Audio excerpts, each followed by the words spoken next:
Buku, The Modern World System 2, Mercantilis and the Consolidation of the European World Economy, 1600-1750 penulis, Immanuel Wallerstein, 1980. Selamat pagi, para mahasiswa. Hari ini kita akan membahas periode kontraksi ekonomi di Eropa antara tahun 1600 dan 1750, yang dikenal sebagai fase B dalam perkembangan sistem dunia kapitalis. Periode ini menarik karena, meskipun terjadi kontraksi ekonomi, sistem kapitalis justru mengalami konsolidasi dan penguatan. Mari kita mulai. Apa itu kontraksi ekonomi abad ke-17? Kontraksi ekonomi pada periode 1600-1750, atau fase B, adalah fase penurunan dalam siklus panjang ekonomi Eropa. Menurut sejarawan ekonomi Schleicher van Baat, ciri utama kontraksi ini adalah penurunan harga sereal, like gandum, barlei, dan oats, dibandingkan dengan barang lain dan upah. Ini mencerminkan pergeseran, terms of trade, yang tidak menguntungkan bagi produksi sereal. Namun, penting dicatat, penurunan harga ini lebih kepada perbandingan relatif, bukan penurunan absolut produksi pangan. Faktanya, di Eropa Barat, produksi pangan meningkat meskipun populasi stagnan atau sedikit menurun. Akibatnya, ada oversupply di pasar, yang menekan harga sereal. Periode ini berbeda dari krisis feodal abad ke-14 yang destruktif. Kontraksi abad ke-17 lebih merupakan stabilisasi dan reorganisasi dalam sistem kapitalis yang sedang berkembang. Jadi, ini bukan kehancuran, melainkan penyesuaian. Perubahan agraria, transformasi di sektor pertanian. Sekarang, mari kita lihat apa yang terjadi di sektor agraria selama periode ini. Ada beberapa perubahan besar, penghentian reklamasi tanah, pada abad ke-16, Eropa sibuk membuka lahan baru untuk pertanian. Tapi di abad ke-17, setelah 1650, proses ini melambat atau bahkan berhenti. Banyak desa ditinggalkan, bukan hanya di wilayah perang seperti Bohemia atau Jerman, tapi juga di Italia dan Spanyol. Penurunan yield ratio, atau rasio hasil panen per lahan, menurun di seluruh Eropa. Penurunan ini lebih tajam untuk barlei dan oats dibandingkan gandum dan rye, dan lebih signifikan di Eropa Tengah, Utara, dan Timur dibandingkan Eropa Barat. Pergeseran penggunaan lahan, petani beralih dari sereal ke pasturage, padang rumput, di daerah dingin, dan ke wine di daerah hangat. Ada juga peningkatan produksi tanaman pakan, sayuran intensif tenaga kerja, dan tanaman komersial seperti flax, hemp, dan madar. Dampak sosialnya. Kelas petani mengalami degradasi. Banyak petani kehilangan tanah karena tuan tanah mengambil alih dengan alasan, Riens et improvisa necessitas, kebutuhan mendesak. Selain itu, properti komunal diambil alih, mengurangi akses petani ke padang rumput dan hutan. Ini memperburuk kondisi petani kecil, sementara unit pertanian menjadi lebih besar tapi kurang inovatif. Industri, relokasi dan inovasi kecil liter. Bagaimana dengan industri? Ada dua perubahan utama, relokasi ke pedesaan, industri, terutama tekstil, pindah dari kota ke desa. Ini karena tenaga kerja pedesaan murah dan banyak yang menganggur akibat kontraksi agraria. Industri baru, muncul industri berbasis transformasi sereal, seperti brewing, pembuatan bir, distilling, penyulingan, dan pembuatan paste. Tapi, apakah produksi industri Eropa secara keseluruhan menurun? Ini tidak jelas. Beberapa sejarawan bilang fluktuasinya kecil, tapi data terbatas membuat kita sulit memastikan. Yang jelas, aktivitas industri tetap ada dan beradaptasi dengan kondisi kontraksi.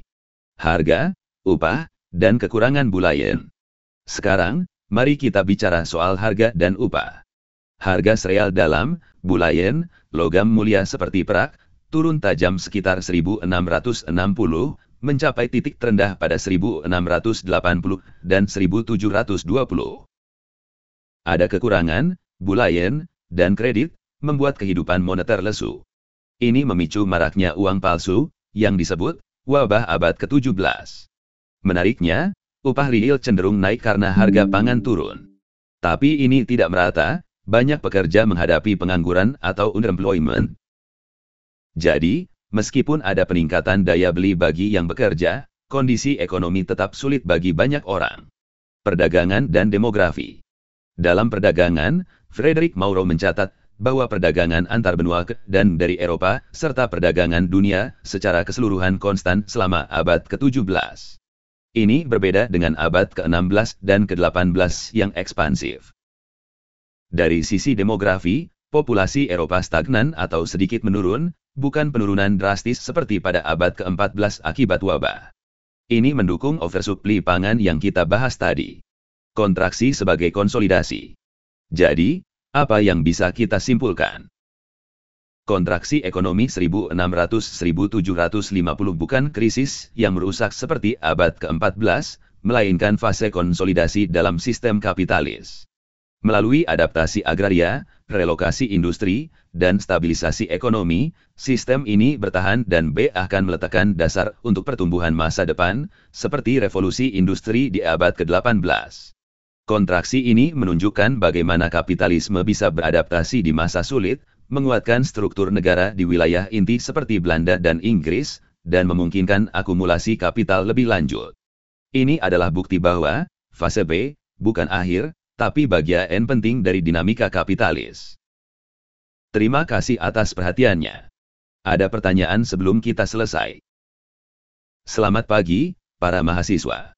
Hari ini kita akan membahas hegemoni Belanda dalam ekonomi dunia pada abad ke-17. Ini adalah periode penting dalam sejarah ekonomi global karena menunjukkan bagaimana sebuah negara kecil seperti Belanda bisa menjadi kekuatan dominan. Hegemoni ini tidak hanya soal kekuatan militer, tetapi lebih kepada keunggulan dalam produksi, perdagangan, dan keuangan. Kita akan melihat bagaimana Belanda mencapai posisi ini dan bagaimana negara mendukungnya. Mari kita mulai dengan melihat efisiensi produksi mereka. Efisiensi produksi Belanda. Belanda pada abad ke-17 sangat unggul dalam efisiensi produksi, terutama di sektor pertanian dan industri. Meskipun tanah mereka tidak subur untuk pertanian tradisional, mereka mengembangkan teknik inovatif seperti poldering, memompa air untuk membuat lahan baru. Teknik ini didukung oleh windmills atau kincir angin, yang menjadi simbol kemajuan teknologi mereka. Mereka fokus pada tanaman industri seperti flax, hemp, dan pewarna, yang punya nilai ekonomi tinggi, bukan hanya tanaman pangan biasa. Di sektor industri, Belanda juga menonjol. Kota Leiden jadi pusat produksi tekstil, terutama new draperies, kain ringan yang sangat diminati di Eropa. Mereka juga unggul dalam shipbuilding atau pembuatan kapal. Industri ini sangat efisien karena menggunakan metode standar dan alat mekanis seperti gergaji bertenaga angin dan krenes. Kapal-kapal Belanda dibuat lebih cepat, lebih murah, dan berkualitas tinggi dibandingkan negara lain. Efisiensi ini jadi dasar bagi dominasi mereka di laut. Contoh lain adalah perikanan herring, disebut Dutch Gold Mine, di mana mereka menggunakan kapal bus untuk menangkap dan mengolah ikan langsung di laut. Ini semua menunjukkan bagaimana Belanda mengubah keterbatasan menjadi keunggulan. Dominasi perdagangan. Keunggulan produksi membawa Belanda ke dominasi perdagangan global. Pada tahun 1670, tonase kapal mereka 3 kali lipat dari Inggris dan lebih besar dari gabungan tonase Inggris, Prancis, Portugal, Spanyol, dan Jerman. Mereka jadi carriers of the world, mengangkut barang dari berbagai wilayah.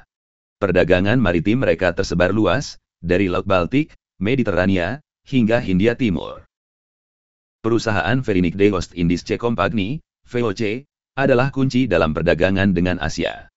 VOC membawa rempah-rempah seperti lada ke Eropa, sekaligus menjadi alat politik melawan Spanyol.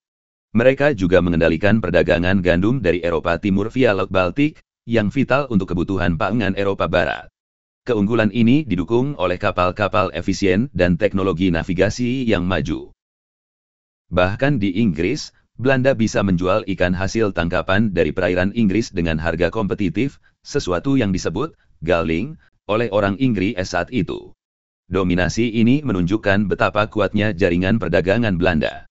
Keuangan dan investasi. Belanda juga unggul dalam sistem keuangan. Bank Amsterdam, didirikan pada 1609, menjadi pusat deposit dan exchange di Eropa. Bank ini menawarkan keamanan dan kemudahan, menarik simpanan dari seluruh Eropa, depositnya melonjak dari kurang dari 1 juta menjadi lebih dari 16 juta florin. Sepanjang abad ke-17.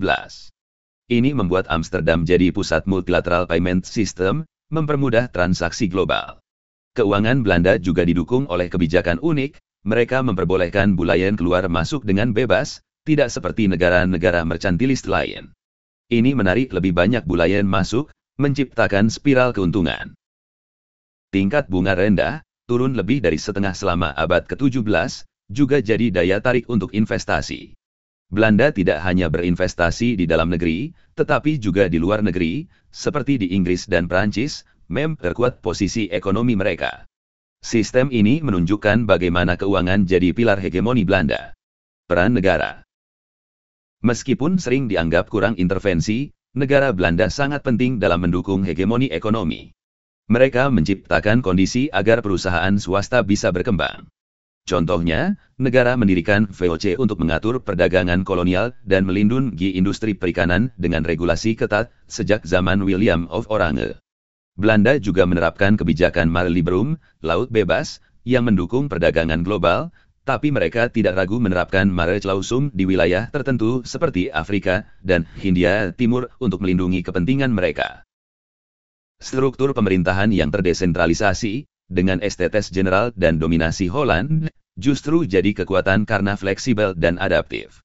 Amsterdam, yang membayar hampir 60% biaya pemerintahan, punya pengaruh besar. Kebijakan toleransi juga mendukung inovasi dan menarik tenaga terampil dari luar, memperkuat ekonomi. Jadi, hegemoni Belanda pada abad ke-17 adalah hasil dari efisiensi produksi, dominasi perdagangan, sistem keuangan maju, dan peran negara yang cerdas. Mereka mengubah kelemahan geografis menjadi kekuatan ekonomi, menjadi model bagi negara lain. Namun, hegemoni ini tidak abadi. Setelah puncaknya sekitar 1625-1675, Belanda mulai menurun karena negara lain seperti Inggris dan Prancis bangkit. Pelajaran dari sini adalah inovasi dan kebijakan ekonomi yang tepat bisa membawa dampak besar, tapi keunggulan itu harus terus dipertahankan. Terima kasih atas perhatiannya. Ada pertanyaan? Selamat pagi, para mahasiswa. Hari ini kita akan membahas perjuangan antara kekuatan inti atau core powers, yaitu Belanda, Inggris, dan Prancis, pada periode 1651 hingga 1689. Periode ini sangat penting dalam sejarah ekonomi dunia karena menandai awal dari persaingan sengit antara negara-negara ini untuk mendominasi perdagangan dan kekuatan ekonomi global. Kita akan melihat bagaimana faktor-faktor seperti stagnasi populasi, perang, dan kebijakan merkantilisme memengaruhi persaingan ini. Mari kita mulai dengan memahami konteks demografis dan ekonomi pada awal periode ini. Konteks demografis dan ekonomi. Pada pertengahan abad ke-17, Eropa mengalami stagnasi pertumbuhan populasi. Setelah periode pertumbuhan di abad ke-16, populasi di banyak wilayah Eropa menurun atau stabil akibat perang 30 tahun, epidemi, dan krisis ekonomi. Namun, ada perbedaan regional yang mencolok. Wilayah inti seperti Belanda, khususnya bagian barat United Provinces, Inggris Tenggara, dan Prancis Utara serta Barat tidak mengalami penurunan populasi yang signifikan, berbeda dengan wilayah seperti Jerman dan Spanyol yang terpukul keras. Di Belanda, populasi cenderung stabil hingga akhir abad ke-17.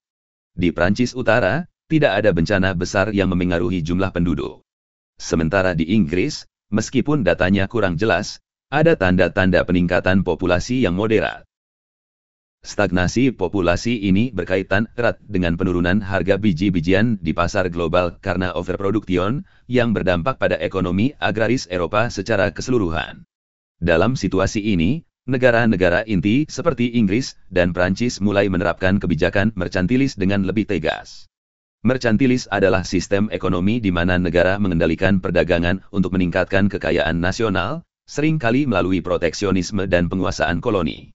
Kebijakan ini menjadi dasar persaingan ekonomi yang akan kita bahas lebih lanjut. Navigation Act 1651 dan awal persaingan. Pada tahun 1651, Inggris mengeluarkan Navigation Act, yang menjadi titik awal persaingan langsung dengan Belanda. Undang-undang ini mewajibkan bahwa barang yang masuk ke Inggris harus diangkut oleh kapal Inggris atau kapal dari negara asal barang tersebut. Tujuannya adalah untuk melemahkan perdagangan entrepot Belanda, yang saat itu mendominasi ekonomi dunia berkat armada kapalnya yang besar. Belanda pada masa ini adalah kekuatan hegemonik, tetapi Inggris merasa terancam, terutama setelah Perang 30 tahun berakhir pada 1648, yang memungkinkan Belanda fokus kembali pada perdagangan. Navigation Act memicu Perang Inggris-Belanda pertama, 1652-1654. Awalnya, Belanda kalah karena angkatan laut mereka kurang siap, tetapi mereka belajar dari kekalahan ini dan memperbaiki armada mereka. Perang kedua pada 1665-1667 berakhir dengan Treaty of Breda. Dalam perjanjian ini, Belanda menukar New Amsterdam, sekarang New York, dengan Suriname, dan Inggris setuju mengakui beberapa barang Belanda sebagai produk dalam negeri. Meskipun tampak seperti kompromi, Treaty of Breda sebenarnya menandai awal penurunan Belanda dan kebangkitan Inggris dalam persaingan ekonomi dunia. Masuknya Prancis dan perubahan dinamika. Prancis, di bawah Louis XIV, mulai memainkan peran lebih agresif pada periode ini. Pada 1667, Prancis menyerang Belanda Spanyol, yang mendorong pembentukan Triple Alliance antara Inggris, Belanda, dan Swedia untuk menghentikan ekspansi Prancis. Ini menunjukkan bahwa Inggris dan Belanda mulai memandang Prancis sebagai ancaman yang lebih besar daripada satu sama lain. Tahun 1672 menjadi Year of Disaster bagi Belanda ketika mereka diserang oleh Inggris dan Prancis secara terpisah. Meskipun hampir kalah, Belanda bertahan dan bahkan memaksa Prancis mencabut tarif yang memberatkan melalui Treaty of Nijmegen pada 1678. Namun, setelah 1672, fokus persaingan bergeser dari Belanda ke rivalitas antara Inggris dan Prancis. Salah satu alasan utama adalah skala dan sumber daya. Belanda, meskipun kaya, adalah negara kecil dengan populasi terbatas, sehingga sulit mempertahankan kekuatan militer besar dalam jangka panjang. Sebaliknya, Inggris unggul di laut, sementara Prancis dominan di darat, berkat sumber daya yang lebih besar. Efisiensi agroindustri dan perbandingan Inggris-Prancis. Untuk memahami mengapa Inggris mulai unggul, kita perlu melihat efisiensi agroindustrial di kedua negara. Pada abad ke-17, baik Inggris maupun Prancis menghadapi penurunan harga biji-bijian, yang mendorong diversifikasi pertanian. Di Inggris, inovasi seperti penggunaan turnips dan clover dalam rotasi tanaman meningkatkan produktivitas. Di Prancis, fokusnya lebih pada produksi anggur. Meskipun jenis inovasinya berbeda, efisiensi pertanian di Inggris dan Prancis Utara tidak terlalu jauh berbeda pada periode ini. Produktivitas biji-bijian di kedua negara relatif stabil, tetapi Inggris lebih sukses mengekspor surplus biji-bijian ke pasar internasional, sementara Prancis cenderung mengkonsumsi surplusnya secara internal. Perbedaan organisasi produksi juga berperan. Di Inggris, peternakan skala besar lebih dominan dan membutuhkan investasi modal yang lebih besar dibandingkan produksi anggur di Prancis. Ini mendorong sistem tenurial yang lebih kapitalistik di Inggris.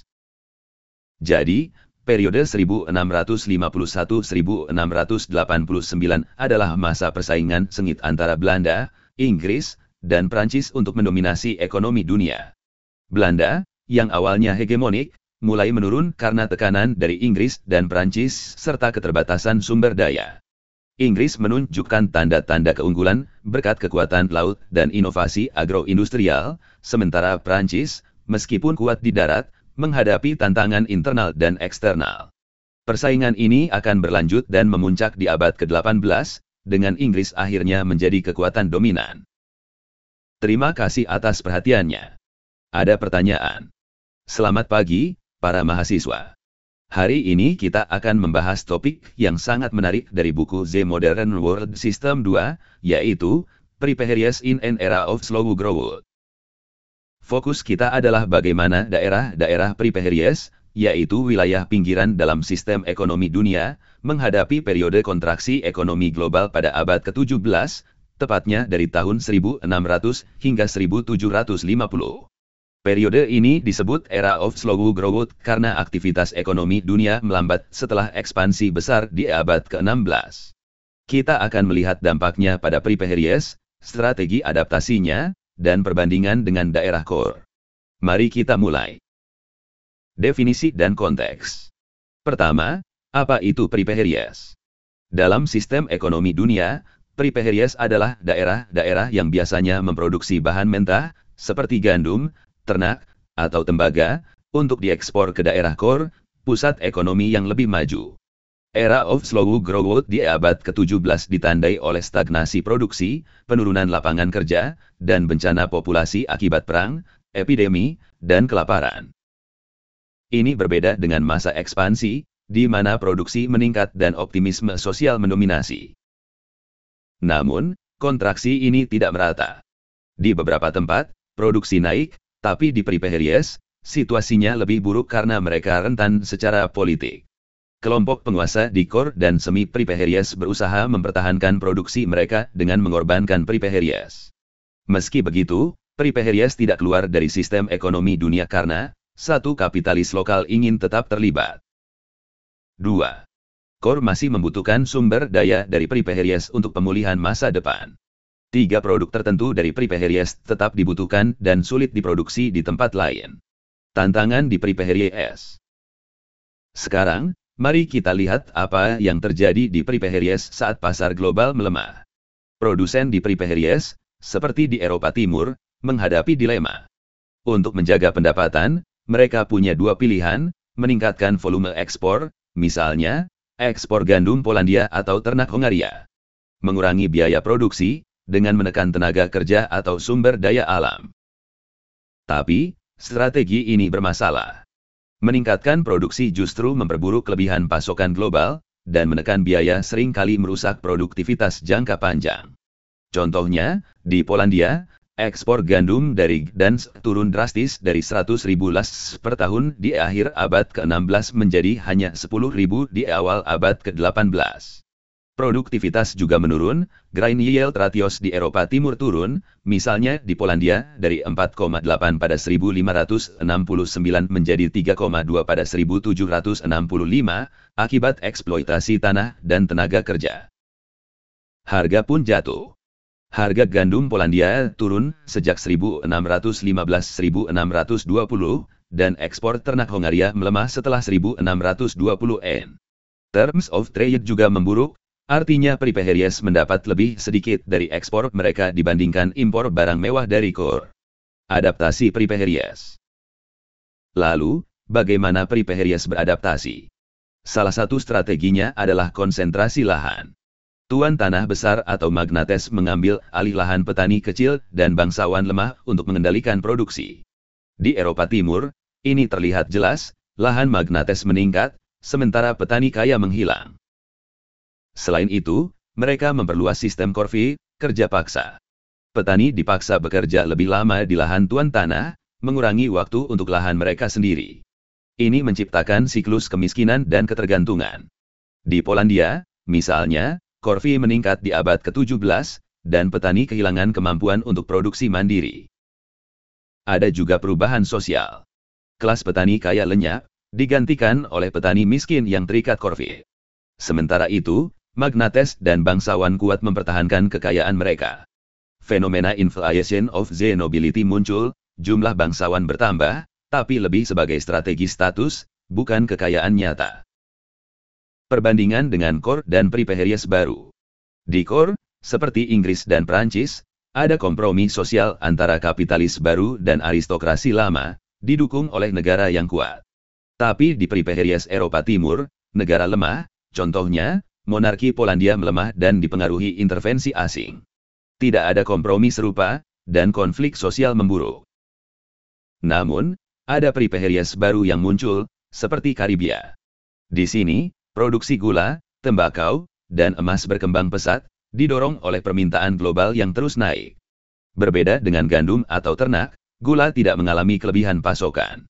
Produksi gula pindah dari Brasil ke Barbados di pertengahan abad ke-17, didukung oleh kapitalis Belanda. Tapi, pertumbuhan ini datang dengan eksploitasi ekstrem, perbudakan Afrika menggantikan tenaga kerja indentured Eropa karena kebutuhan akan tenaga kerja yang stabil dan murah. Jadi, di era of slow growth abad ke-17, periferia selama seperti Eropa Timur mengalami involusi, produksi stagnan, eksploitasi meningkat, dan ketimpangan sosial memburuk. Sementara itu, periferia baru seperti Karibia menunjukkan evolusi, dengan produksi baru yang menguntungkan core. Adaptasi seperti konsentrasi lahan dan korvi membantu periferia bertahan, tapi dengan biaya sosial tinggi. Ini menunjukkan dinamika kompleks sistem ekonomi dunia, periferia tidak hanya jadi korban, tapi juga beradaptasi, meski dengan cara yang sering merugikan lapisan bawah masyarakat. Terima kasih atas perhatian kalian. Ada pertanyaan? Selamat pagi, para mahasiswa. Hari ini kita akan membahas topik menarik dari buku The Modern World System 2, yaitu Semi-Peripheries at the Crossroads. Kita akan fokus pada wilayah semi-peripheries, yaitu wilayah yang berada di antara core, pusat ekonomi yang maju, dan peripheries, wilayah pinggiran yang memproduksi bahan mentah, dalam sistem ekonomi dunia kapitalis. Periode yang kita bahas adalah abad ke-17, khususnya dari tahun 1600 hingga 1750, yang merupakan masa kontraksi ekonomi global atau slow growth. Di masa ini, aktivitas ekonomi dunia melambat setelah ekspansi besar di abad ke-16. Kita akan melihat bagaimana wilayah semi-peripheria seperti Spanyol, Portugal, Swedia, Brandenburg Prusia, dan koloni Amerika Utara bagian utara menghadapi tantangan ini, serta strategi yang mereka gunakan untuk bertahan atau bahkan naik status dalam hierarki ekonomi dunia. Mari kita mulai. Definisi dan konteks. Pertama, apa itu semi-peripheries? Dalam sistem ekonomi dunia kapitalis, semi-peripheries adalah wilayah perantara antara core dan peripheries. Mereka memiliki campuran aktivitas ekonomi, seperti manufaktur dan perdagangan, tetapi tidak sekuat core. Pada abad ke-17, saat ekonomi global mengalami stagnasi, wilayah semi-peripheries berada pada posisi kritis. Ada yang mengalami penurunan status, ada pula yang berhasil naik atau bertahan.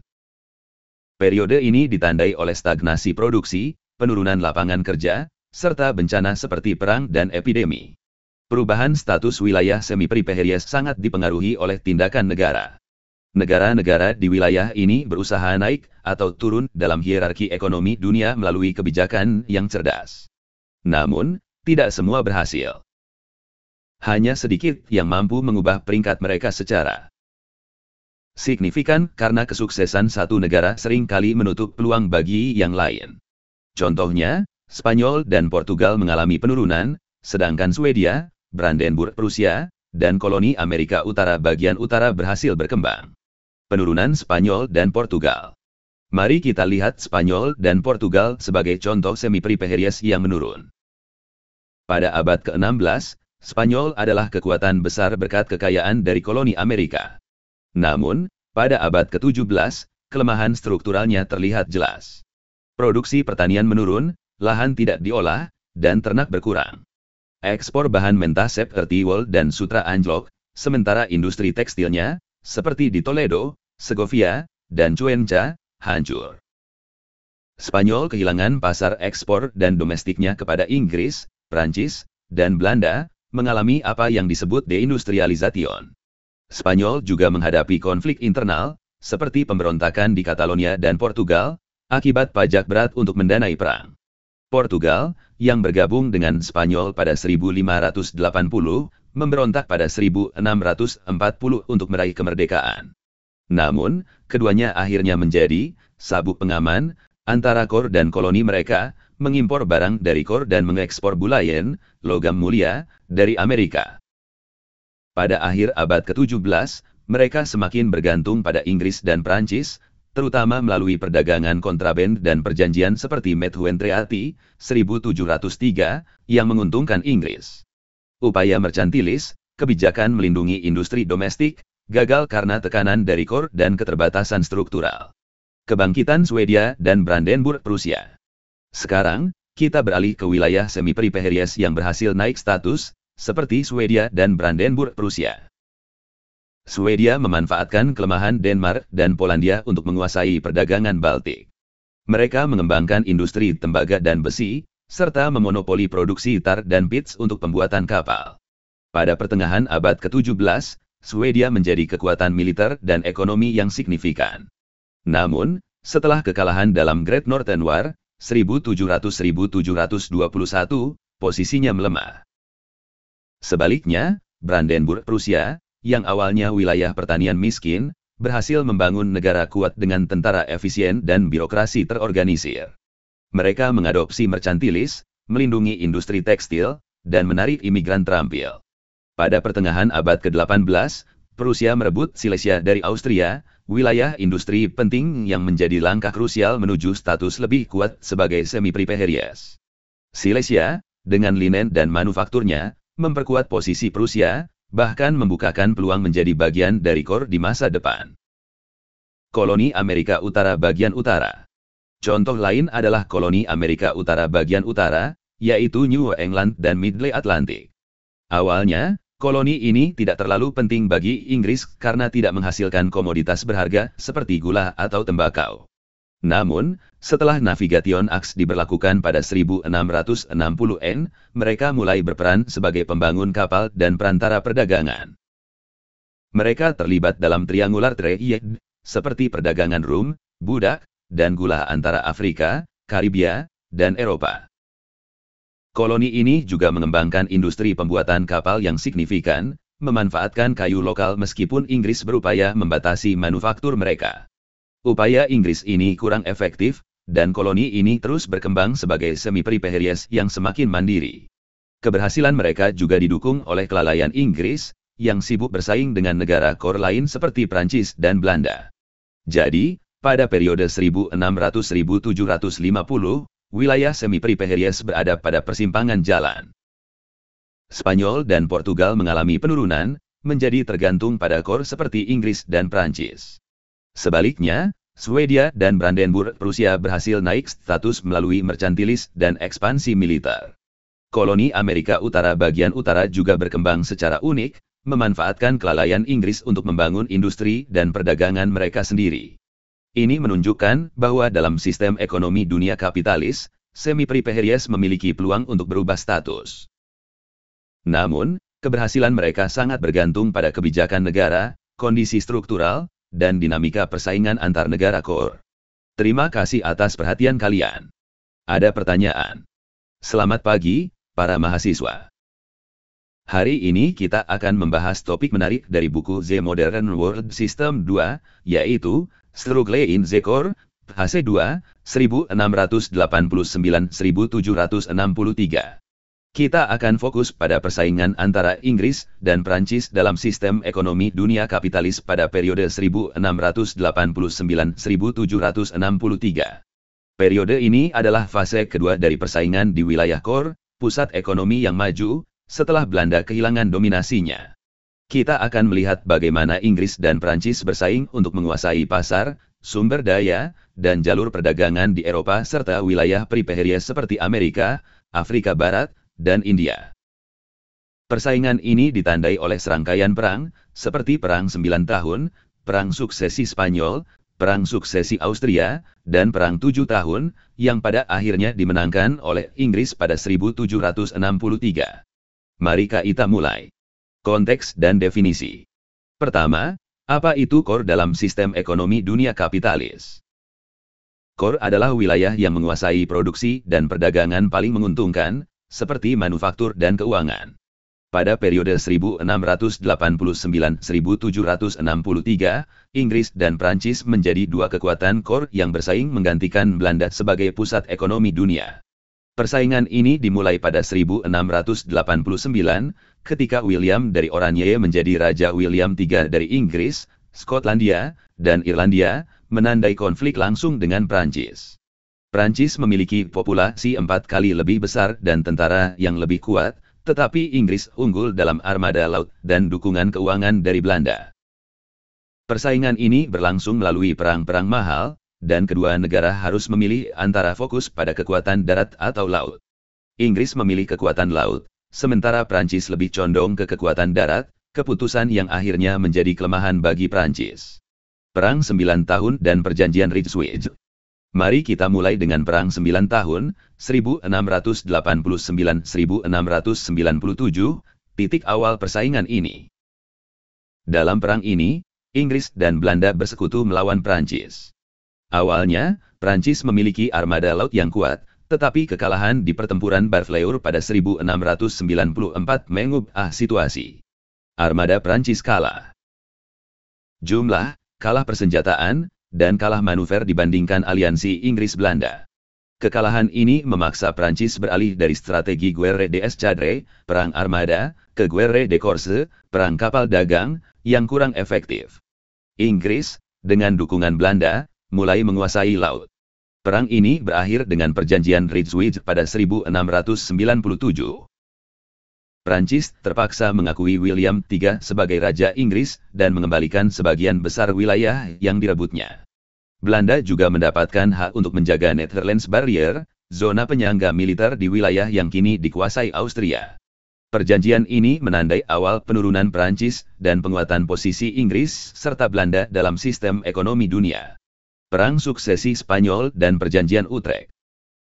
Selanjutnya, kita ke Perang Suksesi Spanyol, 1701–1714, yang dipicu oleh perebutan tahta Spanyol dan kekhawatiran Inggris serta Belanda atas penguasaan Prancis terhadap perdagangan Spanyol, terutama setelah Prancis mendapatkan asiento, monopoli perdagangan budak di Amerika Spanyol. Inggris dan Belanda takut Prancis akan mendominasi pasar Spanyol yang luas. Perang ini berakhir dengan Perjanjian Utrecht pada 1713. Inggris mendapatkan asiento dan hak untuk mengirim kapal dagang ke Amerika Spanyol, sementara Belanda memperkuat Netherlands Barrier. Prancis harus menerima kekalahan dalam persaingan perdagangan. Perjanjian ini memperkuat posisi Inggris dalam perdagangan global, terutama di Amerika, dan menunjukkan pergeseran kekuatan dari Prancis ke Inggris. Perang Suksesi Austria dan Perang 7 Tahun. Setelah Utrecht, Inggris dan Prancis memasuki periode damai singkat, tetapi persaingan perdagangan terus berlanjut, terutama di peripheries seperti Amerika dan India. Perang Suksesi Austria, 1740–1748, berakhir dengan Perjanjian Aix-la-Chapelle pada 1748, yang mengembalikan status quo. Namun, Inggris berhasil mempertahankan keunggulan lautnya dan melindungi kepentingan perdagangannya. Puncak persaingan ini adalah Perang 7 Tahun, 1756–1763, yang melibatkan hampir semua kekuatan besar Eropa. Inggris, dengan armada laut yang superior, mengalahkan Prancis di berbagai front, termasuk Amerika Utara dan India. Perjanjian Paris pada 1763 menandai kemenangan Inggris yang menentukan. Prancis kehilangan sebagian besar koloninya, seperti Kanada dan India, sementara Inggris menguasai wilayah-wilayah strategis. Kemenangan ini menegaskan Inggris sebagai kekuatan core yang dominan. Faktor keuangan dan dukungan Belanda. Faktor kunci kemenangan Inggris adalah dukungan keuangan dari Belanda. Setelah 1689, Belanda menginvestasikan modalnya di Inggris, terutama dalam obligasi pemerintah dan saham Bank of England, yang didirikan pada 1694. Investasi ini membantu Inggris membiayai perang tanpa mengganggu ekonomi domestiknya. Sebaliknya, Prancis menghadapi krisis keuangan parah, terutama setelah kegagalan sistem John Law pada 1720, yang menyebabkan Mississippi Bubble dan merusak kepercayaan terhadap keuangan Prancis. Inggris membangun sistem keuangan yang stabil dengan bantuan Belanda. Bank of England menjadi tulang punggung keuangan Inggris dan bertahan meskipun ada salut si Bubble pada 1720. Dukungan ini memungkinkan Inggris mempertahankan armada laut yang kuat dan memenangkan persaingan melawan Prancis. Jadi, pada periode 1689–1763, Inggris dan Prancis bersaing sengit untuk menguasai sistem ekonomi dunia kapitalis. Melalui perang dan perjanjian, Inggris mengalahkan Prancis dan menguasai jalur perdagangan serta wilayah peripheries yang kaya sumber daya. Kemenangan Inggris pada 1763 didukung oleh kekuatan militer, dukungan keuangan Belanda, dan sistem keuangan yang stabil. Periode ini menandai awal dominasi Inggris dalam sistem ekonomi dunia, yang berlanjut hingga abad ke-19. Terima kasih atas perhatian kalian. Ada pertanyaan?